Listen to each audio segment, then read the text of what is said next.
Gente, boa tarde, tudo bem com vocês? Dando sequência à videoaula de hoje, agora com a correção comentada de algumas questões que se encontram nas páginas 40 a 42, ok? Vamos começar?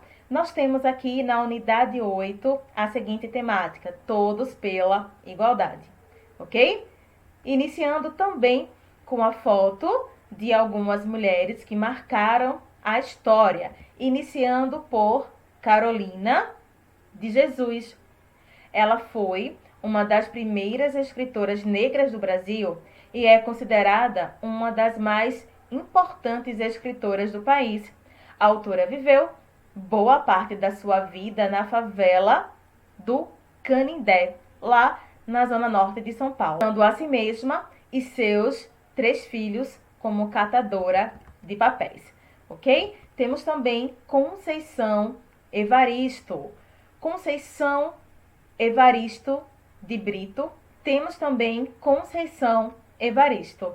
Maria da Conceição Evaristo Brito. Ela nasceu em 1946, lá em Minas Gerais. Romancista, contista e poeta. Nasce em uma comunidade no alto da Avenida Afonso Pena e trabalha como empregada doméstica até 1971, quando conclui os estudos secundários no Instituto de Educação de Minas Gerais, ok? Ela tem participação em revistas e publicações nacionais e internacionais que têm por tema a afrobrasilidade. Tal engajamento inicia-se na década de 1980 por meio do grupo Quilomboje, responsável pela estreia literária de Conceição em 1990.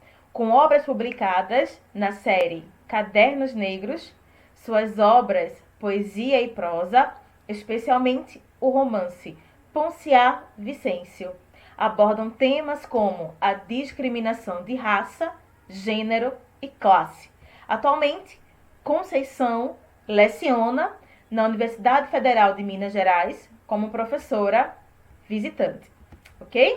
Ela é contista, romancista, poeta e escritora de livros infantis, além de ensaísta. A sua obra passeia por gêneros como ficção científica social e dramas. Suas personagens não raramente enfrentam situações de opressão e buscam superar esses obstáculos, nem sempre com facilidade. Os romances A Vida Antes do Homem e Madame Oráculo são bons exemplos dessa temática. A memória é outra característica marcante da obra de Margaret, ok? Como na coleção de contos Dicas da Imensidão. É importante frisar que em todos os livros de Margaret, a mulher encontra seu protagonismo.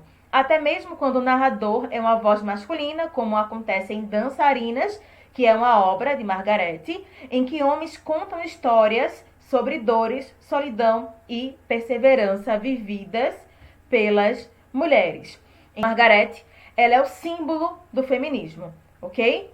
Ela defende que as mulheres não podem ser consideradas inferiores aos homens, mas não devem ser julgadas caso queiram ser donas de casa. Ela é bastante ativa no Twitter, que é uma rede em que conta com mais de 1,8 milhões de seguidores, e por lá ela escreve sobre meio ambiente, causas feministas e costuma atacar o presidente Donald Trump, ok? Sobre as suas inspirações para escrever, a autora disse em entrevista sobre as suas inspirações para escrever, a autora disse que ela estabelece algumas regras, ok? Uma delas é que eu não uso nada que não tenha acontecido em algum momento, em algum lugar. Todos os detalhes têm precedentes na vida real. Ok, pessoal? Vamos para a próxima. Escritora, filósofa, intelectual, ativista e professora, integrante do movimento existencialista francês, Beauvoir foi considerada uma das maiores teóricas do feminismo moderno. Uma de suas frases mais célebres é: ninguém nasce mulher, torna-se mulher. Ela é dona de espírito inquieto e revolucionário para sua época. Ela rejeitou modelos, hierarquias e valores, ok? Falando um pouco sobre a biografia de Simone, ela nasceu em Paris no dia 9 de janeiro de 1908 E na infância e juventude esteve em um colégio católico e mais tarde estudou matemática também em um instituto católico, ok? Falando sobre os pensamentos de Simone, sem dúvida, a sua grande contribuição foi no campo dos estudos sobre o feminismo e na luta da igualdade de gênero. Aliada a isso, Beauvoir, ela foi adepta à teoria existencialista, onde a liberdade é a principal característica, ok? Em sua obra, Segundo Sexo, Simone, ela aborda sobre o papel da mulher na sociedade e a opressão feminina em um mundo dominado pelo homem. O livro ele foi considerado e incluído na lista negra do Vaticano, ok, pessoal? Então, falei um pouco sobre cada uma dessas mulheres. Então, vamos continuar com a leitura da nossa correção. Sabemos da existência de muitas pessoas que são vítimas de preconceito por pertencerem a grupos sociais com menor prestígio. Ser de uma determinada etnia, ter uma certa orientação sexual ou estar em uma determinada classe social, por exemplo, faz com que esses indivíduos eles sejam desconsiderados, inferiorizados. Nessa condição, muitas vezes encontra-se a mulher. Atualmente, nós vemos mulheres lutarem por condições igualitárias e pela mudança na forma como ainda são vistas por grande parte da população, ao lado mais fraco da sociedade. Então vamos lá, pessoal. Primeira questão. Em sua opinião, o tema igualdade é importante para o cenário em que vivemos? Número 2. Apesar de pertencerem a diferentes épocas, as mulheres retratadas nessa abertura de unidade, elas foram e são muito importantes para a literatura feminina de seus países na luta pela igualdade. Você conhece a importância que cada uma teve e seu contexto? Então, pessoal, o que é que eu quero que vocês façam? Prestem atenção. Para e preste atenção. Eu citei de forma rápida um pouco sobre cada uma dessas mulheres, ok? O que eu quero é que vocês façam uma biografia, pesquisem a biografia de cada uma delas, ok? Começando pela primeira, começando por Maria de Jesus. Então, de número 3, algumas mulheres contribuíram significativamente para a história da humanidade. No entanto, mesmo sendo tão importantes, não tem o devido reconhecimento. Em sua opinião, por que isso acontece? Pessoal, eu preciso analisar o senso crítico de vocês. Então, por gentileza, podem escrever à vontade nessas questões pessoais, ok? Eu preciso analisar o senso crítico de vocês, certo? Quarta questão. 4. Além de contribuírem para a literatura, as autoras que você acabou de conhecer também contribuíram em maior ou menor grau para um tipo de literatura muito difundido e discutido atualmente, a feminista. O que você sabe sobre feminismo? Então, chegou a hora de vocês produzirem.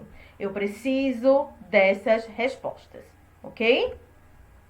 Entre distopias e utopias, o feminismo. Há pouco tempo, uma sociedade em que as mulheres poderiam ter voz e uma parte de seus direitos conquistados não passava de utopia, isto é, de um sonho. Ok? Apesar dos avanços, a total igualdade de direitos entre homens e mulheres não foi atingida. Algumas sombras ainda permeiam esses caminhos e a volta a um passado obscuro. É um medo permanente que dá espaço, inclusive, à criação de distopias na literatura. Assim como as mulheres, outros grupos sociais permanecem lutando contra a desigualdade. Portanto, a luta feminina, embora esteja centrada na conquista de direitos das mulheres, reforça o quê? Reforça a ideia de que o feminismo é uma luta de todos, mulheres e homens de todas as etnias, credos e classes. Então vamos lá. Primeira questão. Você conhece o conceito de utopia? A partir disso, indique qual o possível significado de distopia. Faça uma breve pesquisa.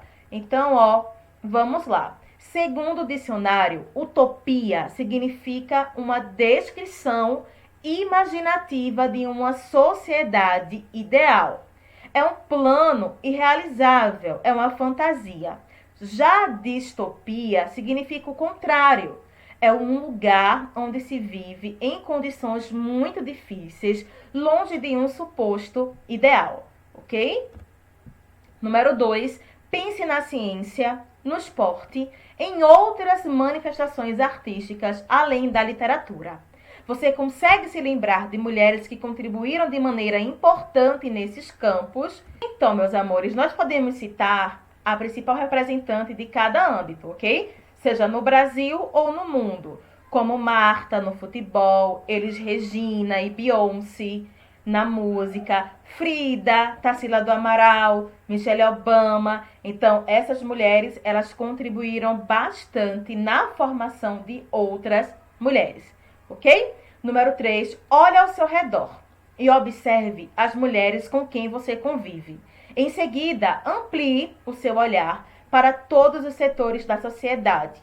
Como que elas são vistas? Por que é tão importante ainda debater sobre a igualdade entre homens e mulheres? Então, pessoal, é interessante refletir sobre o lugar que as mulheres ocupam em uma sociedade. E por mais que tenham alcançado várias conquistas, ainda tem um longo caminho a ser percorrido até atingir a total igualdade em relação aos homens, ok? Então, nesse contexto, a respeito da causa feminina, é que se passa o romance O Conto da Aya, escrito pela canadense Margaret. Ele já foi lido por milhões de pessoas em todo o mundo e deu origem à série de mesmo nome, bastante aclamada pela crítica. A seguir, você conhecerá um pouco dessa obra classificada como uma distopia feminista. Olha, vocês já sabem a diferença entre utopia e distopia, ok? Pelos olhos de uma mulher, a qual transformou suas impressões sobre o livro e ou a série em resenha crítica, ok? Resenha crítica, o gênero textual estudado na videoaula de hoje. Então, meus amores, até a próxima aula. Espero muito que tenham gostado, que tenham aprendido. Não deixem de pesquisar sobre a biografia de todas as mulheres que eu citei, principalmente de Clarice Lispector, que não foi citada na aula de hoje, certo, gente? Então, façam a atividade com bastante cautela, com bastante carinho. E sobre as respostas pessoais, eu preciso ler todas elas, ok? Um grande beijo e até a próxima aula.